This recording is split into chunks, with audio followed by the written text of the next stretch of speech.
Next from Springfield, we sit down for a one-on-one interview with former New Mexico governor and current Libertarian presidential candidate Gary Johnson as he discusses his economic policy, why a wall on America's southern border won't work, the war on drugs, and his completed expeditions to climb the highest mountains on each of the 7 continents. This runs about 40 minutes. Former Governor Gary Johnson of New Mexico, thanks for joining us on the Illinois Channel. Terry, great to be with you, and great to be in Illinois, where I'm going to be participating in the Libertarian presidential debates here, state convention. For me, it'll be about one of 12 debates, prelude to the Libertarian National Convention in Orlando, Florida, over Memorial Day, at which time the Libertarian Party will pick a presidential candidate. People may not know your background, so let's just do a quick background. You were the governor, two-term governor of New Mexico, and at that time you were elected as a Republican, and I believe that was the first time you'd ever held office. That's right. I was really deciding what party to run for, and well, from a fiscal conservancy standpoint, the fact that I am a kind of a penny pincher and that tax dollars are really important, I thought I probably lined up most with Republicans. New Mexico is a state that's 2-to-1 Democrat, so having gotten elected as a Republican and gotten re-elected being a penny pincher, I thought that spoke volumes. I think everybody just saw a consistency and a fairness to my fiscal conservancy. Terry, I may have vetoed more bills as governor of New Mexico than the other 49 governors in the country combined. I vetoed 750 bills outright, and I had thousands of line item vetoes. I took line item veto to a new art form. In fact, I believe your nickname was Governor Veto. It was, and in a good way. I think, like I say, I think everybody saw the equity in it, and everybody saw the fact that, geez, state government really ran well, and because it was being run for less money and fewer employees, it just spoke to efficiency. It just spoke to good government. Why were you vetoing this? And let's get into fiscal your fiscal policy beliefs. We'll cover some others, but let's start there. Were you vetoing these items because they were spending too much money and you were trying to get government spending under control? For the most part, it was spending.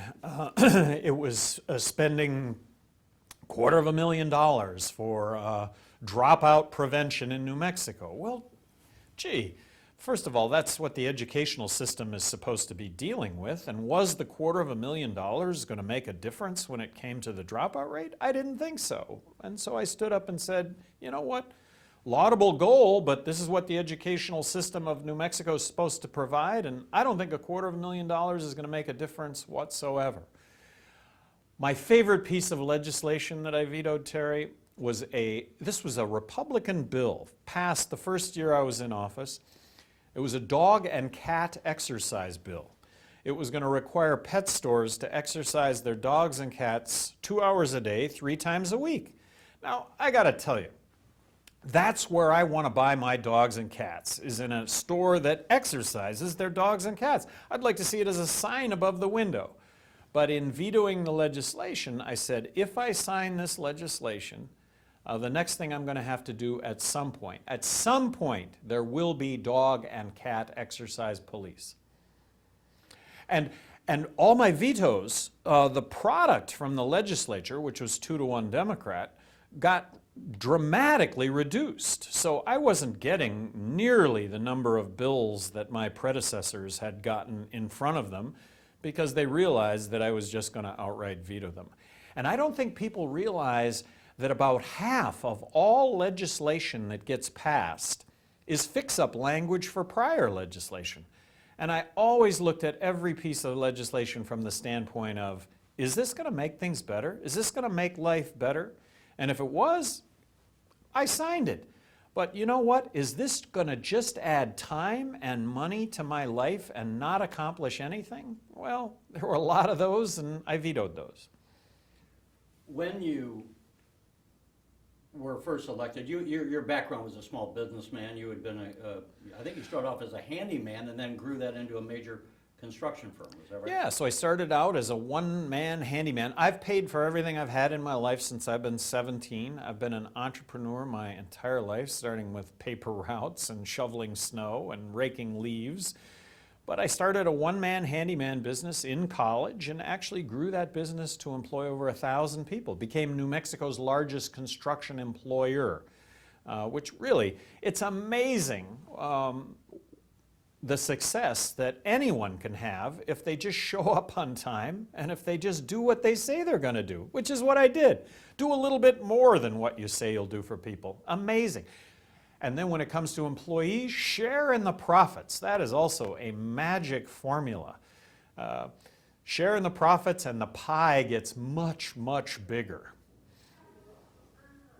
You learn things along the way of running a business, as anyone would, about managing people and all. How we often hear in our political discussions as a nation, people will run like Donald Trump, and they'll say, we want to run government like a business. And to what extent can you run government like a business, and to what extent is it different?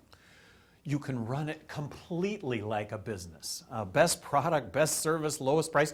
Good government was easy. Now let's just for a second talk about Donald Trump. Donald Trump and I made the same pitch. He's making the same pitch to America that I made to New Mexico. Look, business guy, never been involved in politics, best product, best service, lowest price. Just watch how amazing this will work. But I never said anything as ridiculous as deporting 11 million illegal immigrants, building a fence across the border. Terry, I'm speaking here as a border governor. That's crazy. Let me interject. Why is that? A lot of Republicans, even those who say Donald Trump has gone over the line and don't support Trump, would say, in fact, I think all the Republican candidates. All of them. Well, we've already passed legislation to fund the building of a wall, and we've done it partially. What's wrong with building a wall across the? Well, for number one, if you're going to build the wall 30 foot tall, I think you can still probably come up with a 40-foot ladder to get up one side or the other, or the most. Say that, but that would certainly. I mean, I think where they've done it over by San Diego slowed down the number. San Diego's San Diego's a different story, but you are talking a total of about 2,800 miles of border with Mexico. And the Rio Grande River is the border between Texas and Mexico. So you're going to build a wall in the middle of the Rio Grande, and I believe you would do it on the land side of it, but well, which land side? If you're going to do it on the United States. Well, then you're going to, because half of the Rio Grande is ours, you're going to leave the Rio Grande on the Mexican side? I mean, I'm just telling you, this is wacko. The devil is in the details here. Yeah. You're saying it can't be built? Number one, it can't be built. And number two, let's just say we're going to build the wall right down the middle of the Rio Grande. So we're going to somehow excavate the middle of the Rio Grande. How's the water adjudication going to work? The obvious thing would be you would have that part of the Rio Grande outside the wall. You would have the wall on the land side of the United States. We would still have the United States territory be half of the middle Grande, but Rio Grande rather. Oh, I'm glad you. Well, I mean, I've got you thinking about that already. You're thinking, whoa, I didn't know that. I didn't know that. But why, in a larger sense, not to talk about the construction of the wall, why would you say, and again, Border governor. But we hear about any number of bad things happening, the drugs coming in. Well, drugs, that's all. So what we should be doing is making it as easy as possible for somebody that wants to come into the country and work to be able to get a work visa. Not a green card, not citizenship, but a work visa. Work visa should entail a background check and a social security card that applicable taxes are getting paid. Make the line moving to come across the border. And if we'll do that, we'll see everybody comply on the Mexico side with getting that work visa. Right now, the line's not moving. You can see the jobs from Juarez, you can see the jobs in El Paso that exist, but you can't get across the border, so now you have to cross illegally to get those jobs. And by the way, we should not put the government in charge of quotas either. look, the jobs will either exist or they won't exist, and right now there's a reverse migration taking place. There's more jobs in Mexico right now than there are in the United States, so you have this flow going back into Mexico as opposed to the United States, currently. When you were governor, and let's say, what years were you governor? 95 through 2002. When you were the governor of New Mexico during that period of time, did your state not suffer some from the illegal immigration? No. I think that this whole immigration issue is a boogeyman, that we should embrace immigration. We are a country of I think the immigration. issue is illegal immigration versus immigration. Well, even illegal. And that's also something that's really misunderstood. 40, 50 years ago, let's call them undocumented workers that came over to the United States before we started calling them illegal, but undocumented workers, well, guess what? They've had families, they've had kids who have had kids who have had kids. They're community leaders in New Mexico, and to this day, they are still not U.S. citizens. I mean, that's just the way it is. And you're talking about thousands of these individuals. Well, we're going to deport these individuals? What would you do with people who have been here for the majority of their life? Well, for people that have been here and that don't have any criminal record whatsoever, we should offer a pathway to citizenship, just like this country has always been a beacon of hope, of opportunity. That's what they're seeking.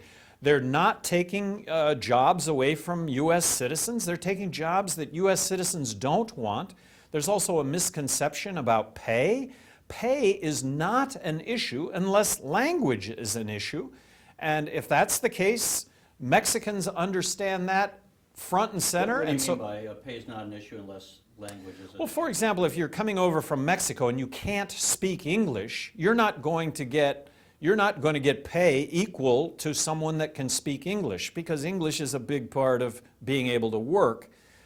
So they're the first ones that recognize that. They're bent on learning the language, and they do. And when that is the case, wage parity is always the case, or even higher wages, because these people have a terrific work ethic.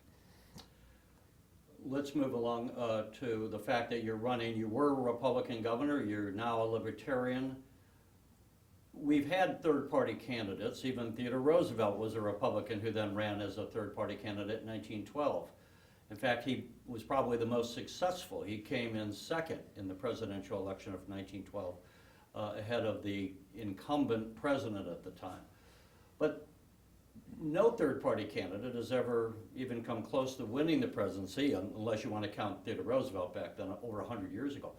Why should any of the voters even pay attention to a third-party candidate? Well, first of all, no voters are going to pay any attention to a third-party candidate unless the third-party candidate is in the presidential debates. And I'm talking about the general election. Right now, I'm suing the Presidential Debate Commission. Actually, Bruce Fein is suing the Presidential Debate Commission. Bruce Fein's claim to fame is that he brought Nixon down in Watergate. He says the presidential debate lawsuit is the biggest thing that he has done in his life. Well, I got to tell you, Terry, that's some pretty significant comparison there. But the contention is that the Presidential Debate Commission is basically a monopoly. So we're suing on the grounds of the Sherman Act, that they are a monopoly, that they are a business, that they collude with one another to exclude everyone else. The Presidential Debate Commission came into existence after Ross Perot appeared in the presidential debates, the last third-party candidate to appear in the presidential debates.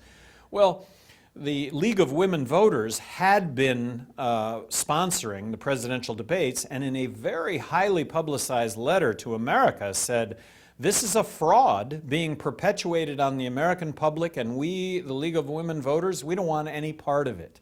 Well, when they say this is a fraud, what was it they were referring to? The fact that it's Democrats and Republicans that make up the presidential debates, that Clinton and Bush actually signed an agreement to not debate other candidates other than themselves, that the League of Women Voters was being dictated the terms of what was supposed to be really a nonpartisan presentation of American politics. Let me so we don't get too mired in something that people will find maybe a little abstract. But the point is, if you can't be in the debates as a third-party candidate, you can't get your message out to the totality of the American people. Exactly. And I think what's important to point out is that the Libertarian nominee, and I'm seeking the Libertarian nomination, but the Libertarian nominee will be on the ballot in all 50 states.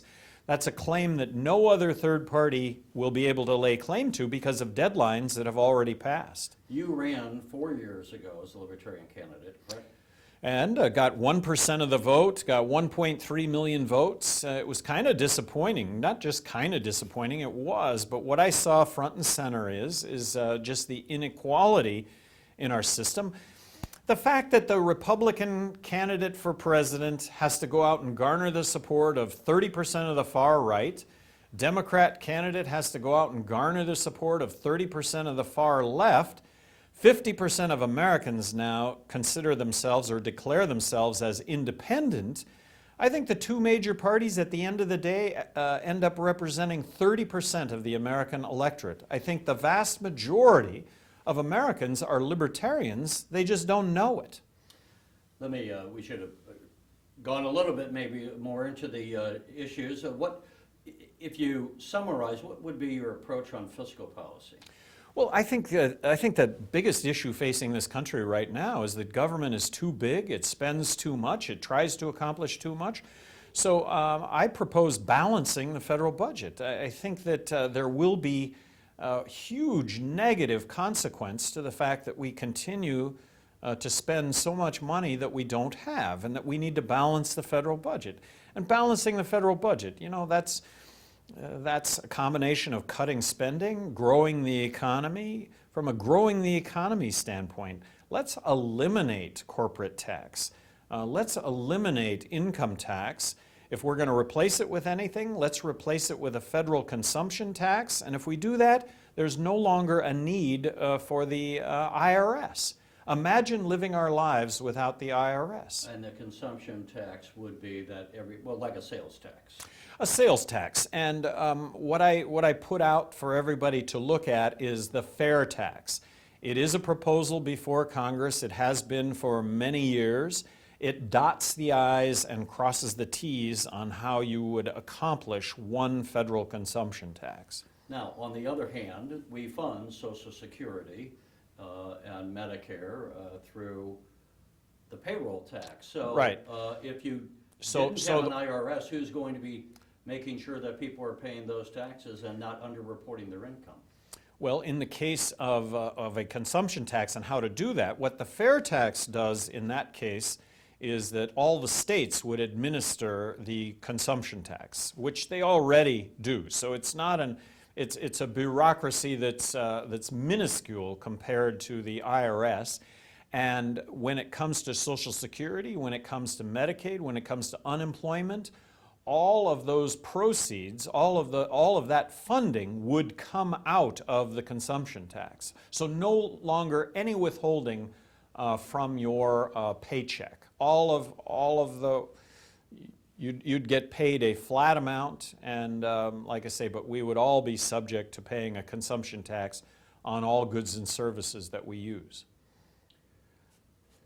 On foreign affairs, what is your approach, and how would it vary from what we've seen at the two parties? Well, so libertarians, look, government has a fundamental role to provide protection for all of us against individuals, groups, corporations, foreign governments that would do us harm. That is government's responsibility. That's what government exists for.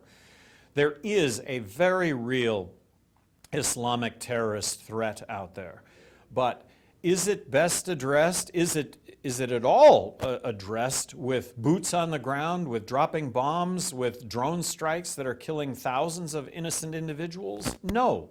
Let's stop with our military interventions. The military interventions are not responsible for Islamic terrorism, but they're not making things better. So let's contain what's happening over in the Middle East, and then let's cut off the funding to terrorism, which is, let's just follow the lead of Saudi Arabia and the Emirates when it comes to how we cut the funding off to terrorism, and we can do that. Foreign aid, it sounds great. Foreign aid, medicine, food for people in need. Well, the reality is foreign aid really is just propping up one despot over another despot. And so from a foreign aid standpoint, don't we have needs in this country? Shouldn't we be addressing our needs first? Well, I don't even know if that's 1% of the federal spending, but something like 65% of federal spending is the entitlement and interest on the debt. What would you do to control entitlement spending? Yeah. So first of all, if you're talking about balancing the budget, which I am, you're talking about a 20%, in today's dollars, a 20% reduction in funding. And the biggies are Medicaid and Medicare. You mean in a reduction in spending? Or? Reduction in, well, yes. In other words, to balance the federal budget, we would have to cut spending by 20%. Well, the biggies are Medicaid, Medicare, and military spending. Social Security, as I alluded to earlier, that funding would come out of the... Social Security is imminently fixable. I mean, there are some reforms to Social Security. One would be raising the retirement age. Another would be a very reasonable means testing. Should you be able to get more money out of Social Security than what you put in, given the amount of money that you put in, given the amount of money that you put in, and given the amount of money that you currently make? You could have a very fair means testing. And by means, sometimes we use these terms and they don't fall easy on the ears. But if somebody retired as a multimillionaire, you might say you either A, don't get anything, or B, you get less than someone who needs the money to live on. Well, using that example, the multimillionaire that retires shouldn't be able to get more money out than what they put in. They should certainly be able to get the amount of money that they put in, but not beyond that, given a certain level of income. Also, it would be, I think to be able to self-direct retirement funds, at least a portion of it. I think that would be good reform to Social Security. But Medicaid, Medicare, as governor of New Mexico, I firmly believe that if the federal government block granted the states 20% less money, gave Medicare as a health care program for those over 65 to the states to administer, and gave welfare spending, Medicaid, to the states to administer with 20% less money, I absolutely believe that in my heart of hearts I could have delivered health care in the state of New Mexico. If we gave it up to the states to do this, what you would have is you'd have 50 laboratories of best practice where some really significant best practices would emerge that every other state would emulate. And we'd also have horrible failure that states would avoid. But this is how we're going to solve the entitlements when it comes to Medicaid and Medicare. And then military spending. Cutting military spending 20%. Look, we're only going back a few years, literally, just a handful of years to be able to accomplish that kind of a spending reduction, that being how much we increase military spending every year. And keeping in mind that we spend as much on our military as the rest of the countries in the world combined. Well, the thing is, though, and I mean, just to point out to people, that we spent, I was actually just looking at this, that we spend about 3.3% of our GDP, which is a big GDP, on defense spending. Japan is spending only 1%.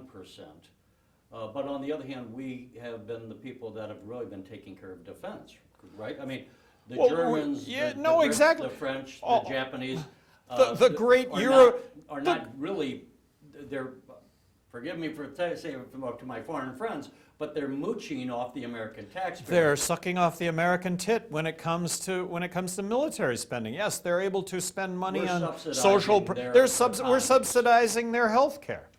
Yeah, because they're not having to spend that money, knowing that they're being covered by the American military. Doesn't seem to be fair to me.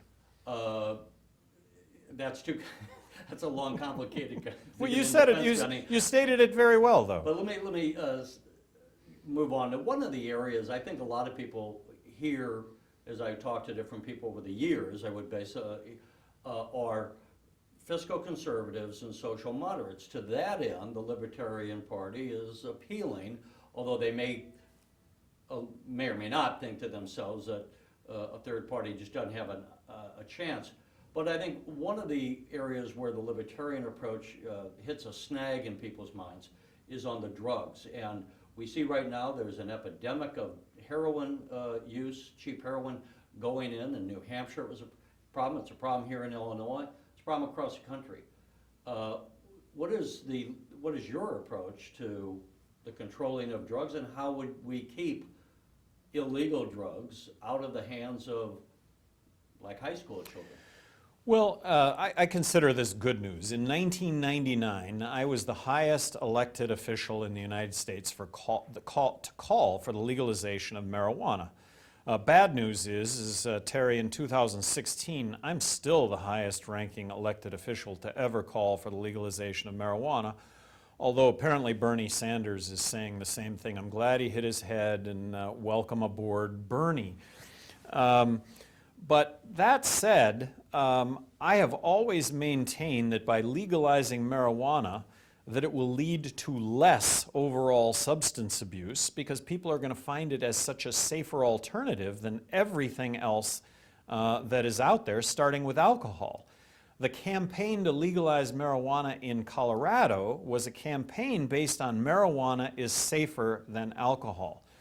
So turning to drugs and drug epidemic, I think it's shocking when you find out that when 450,000 people die every year from their use of tobacco, and that's the number they put out there, when 100,000 people a year die from their use of legal prescription drugs, we're talking about painkillers, antidepressants, when 100,000 people a year die from their use of alcohol, and I'm not talking about drinking and driving or violence associated with alcohol, I'm just talking about the physical effects of alcohol. When 100,000 people die every year, let me ask, I'm going to put you on the spot, Terry. How many people die every year from heroin and cocaine overdose?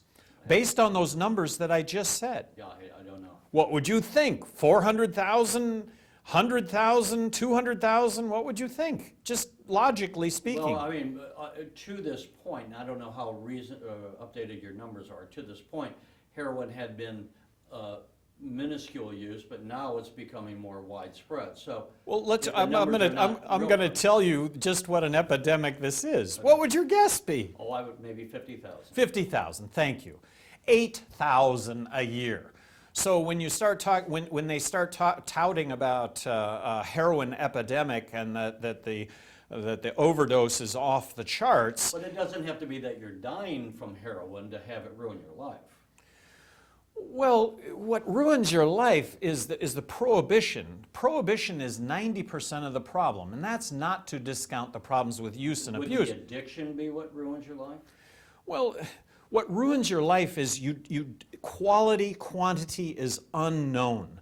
So when people say, well, gee, there's only 8,000 deaths a year from heroin overdose, well, that's because it's illegal. No, it's because it's illegal that there are 8,000 deaths. If it were legal, if quality, quantity were known, there wouldn't be, people would still kill themselves, but they wouldn't overdose because quality, quantity was unknown. Would it be clear, what is your policy relative to heroin? Well, first of all, the only drug I am advocating legalizing is marijuana. But I think we are in the process of legalizing marijuana nationwide, and in that process, I think we're becoming enlightened regarding substance abuse and the fact that it shouldn't be criminalized. It shouldn't be criminalized. A person should be, so would the world be a better place if all drugs were legalized tomorrow? Yes. I'm not advocating such. I'm not advocating that because we don't know how to legalize the harder drugs. But if you take Amsterdam, for example, they have a heroin maintenance program. And if you're a heroin addict, you get free heroin. And the idea was that death, disease, crime, corruption, all of those things would plummet because it would be heroin controlled environment, paid for by the government. The chief of police from Zurich, Switzerland, came to Albuquerque when I was governor, and he said when they came out with this program in Zurich, he said, I've been in law enforcement my entire life. All my friends were in law enforcement. We could not have been more opposed to this program in Zurich. And I am here to tell you that Zurich is a much better place to live today. because all of the things that they said positive might happen have happened. Death, disease, crime, corruption, they've all plummeted, and citizens of Zurich have voted to re-up on this program every single year since. Before we move off of the issues entirely, as we discussed, you started a business, you sold the business, you didn't have to work anymore, you went in. What drives you? What is the passion? And I don't mean, in other words, you want to accomplish something policy-wise. If you know you can't get everything done, if you could say, I'd be President of the United States and I would be happy if I could get this, that, and the other thing done, what would be your top priorities? Well, I've been asked, turn the question a little bit, I've been asked, well, what were you most proud of having been governor of New Mexico? I was proud of the fact that we took everything on, that nothing was political, that every single area, whether it was education, whether it was health and human services, law enforcement, laws on the books, there was a conscious effort to improve in every single category. And I'd be the first one to tell you the areas that there was least improvement in. But that would be my same approach as President of the United States. Just a balanced approach to everything that's happening in this country. There would be no sacred cows. There'd be no politics associated with, gee, this is something we shouldn't touch because it's so politically active or radioactive. And look, I point to my advocacy for legalization of marijuana in 1999, which at the time, Terry, 30% of Americans in 1999 supported legalizing marijuana, mine being the only voice to legalize it amongst elected officials. Today, I'm still the only voice, but 58% of Americans support legalizing marijuana. So, look, public policy, being in a position of political, having been elected politically, being in a position of power, you can drive public opinion and you can change things. And I've seen that happen myself. Before we started the interview, we were talking off camera that you're here by yourself. You don't have an entourage sitting as so many candidates would if they're from running for president as a Republican or Democrat. On campaign finance, what is your thoughts on that, having now in your second run for the presidency? What should we do as a society? Donald Trump saying he's self-funding because he doesn't want to be bought and paid for as he would allege other candidates are. What is your thoughts on that? Well, that campaign finance reform should simply entail 100% transparency. That's it. Make it unlimited contribution by any individuals, by any corporations, by any unions, unlimited contribution. Just make it 100% transparent. Right now with these super PACs, they are completely in the dark. They are totally in the dark. There is no public disclosure at all required from the super PACs. And when you limit campaign contributions, what you end up doing really is the opposite of what you're trying to accomplish. When you limit campaign contributions, what you're doing is you're just giving the incumbent, you're giving the establishment the leg up. Because the only way you can break through is to actually have resources to break through. When I ran for governor of New Mexico, how did I raise money? I paid for it all myself. I paid for it all myself in my first primary, and so I didn't have to go out and seek any money whatsoever, and I wasn't bought and paid for. People saw that, so people contributed after I actually became the nominee in New Mexico, but there wasn't a quid pro quo. Did anyone ever try, whether you were as a candidate or governor, to, we'll give you money for your campaign or re-election if you do this? Yes, and the response was, you know what, you've got a wrong number here. The other thing that I really enjoyed, and I got a handful of these phone calls, was, I contributed $10,000 to your campaign and you just vetoed my bill. Well, my response was, number one, I didn't know that that was your bill, and your bill is like highway robbery. It's crony capitalism at its peak, and lastly, would you like a refund? And nobody took me up on the refund offer. But that was one of my favorite lines. we'll close out, but I think the other interesting thing is, as we were talking earlier, who Gary Johnson is, and just as you're a fitness person, and who's actually accomplished some. I would say you're what, 63 years old now. Yeah. And just last year, what did you do that I think people would find pretty stunning? Well, I've had a goal to climb the highest mountain on each of the 7 continents, and of course that includes Mount Everest, and that's McKinley. And When did you climb? You did climb Mount Everest. yes, in 2003, but the goal was to climb the highest mountain on each of the 7 continents, and just last year was my last of the 7, and that was Antarctica. Next summer, unless I'm elected President of the United States, I'm planning to ride the Divide, which is a mountain bike race across the Continental Divide. It's 3,000 miles, and it starts in Banff, Canada, and it ends on the border of Mexico, New Mexico, following the Continental Divide the whole way, and it's unsupported. So at 64, those are my plans.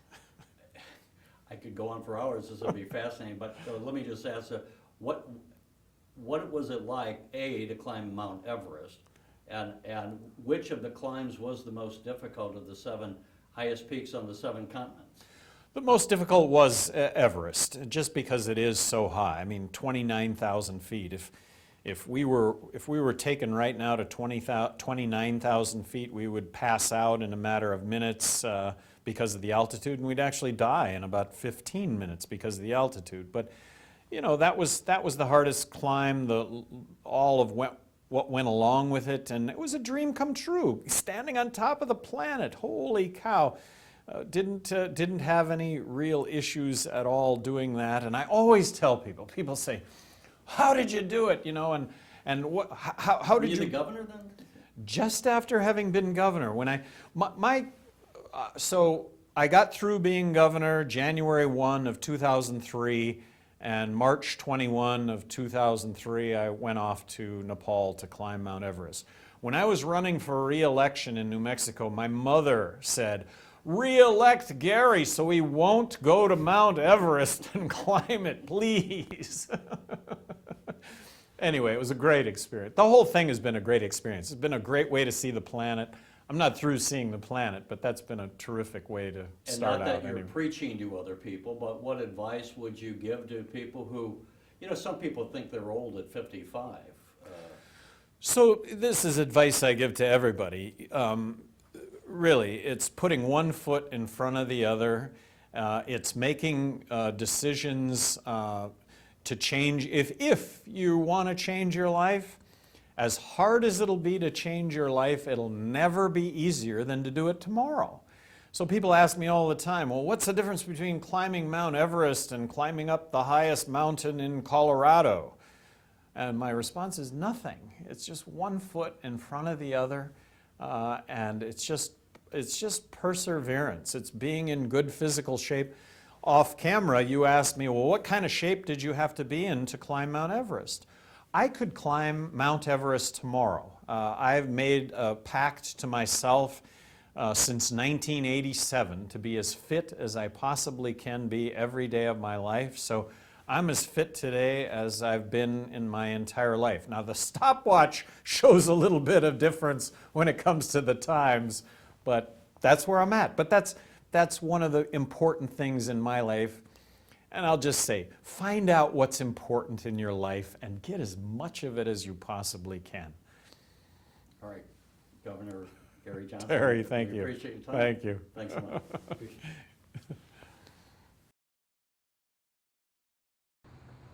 You're watching the Illinois Channel, an independent nonprofit corporation formed to provide gavel-to-gavel coverage of Illinois state government and other public affairs events taking place across Illinois.